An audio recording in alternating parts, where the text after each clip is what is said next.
சுற்றுவட்டார பகுதிகளில் இடி மின்னலுடன் கனமழையானது பெய்து வருவதால் விமானங்கள் தரையிறங்குவதிலும் தாமதம் ஏற்பட்டுள்ளது. குறிப்பாக திருச்சிராப்பள்ளியிலிருந்து சென்னை வந்து கொண்டிருக்கும் ஏர் இந்தியா எக்ஸ்பிரஸ் பயணிகள் விமானம் கடந்த 10 நிமிடங்களுக்கு மேலாக வானத்தில் வட்டமடித்துக் கொண்டிருக்கிறது.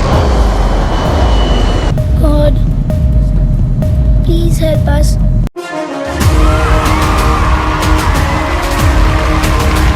You are clear to land.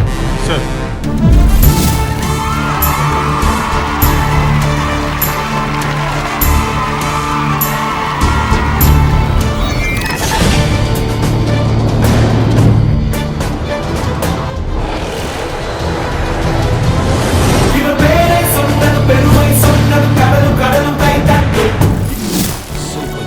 திருச்சியில் இருந்து சென்னை வந்த விமானத்தை பத்திரமாக தரையிறக்கிய ராக் ஸ்டார் ராஜகுருவுக்கு தமிழக மக்கள் பாராட்டுக்களை தெரிவித்து வருகின்றனர்.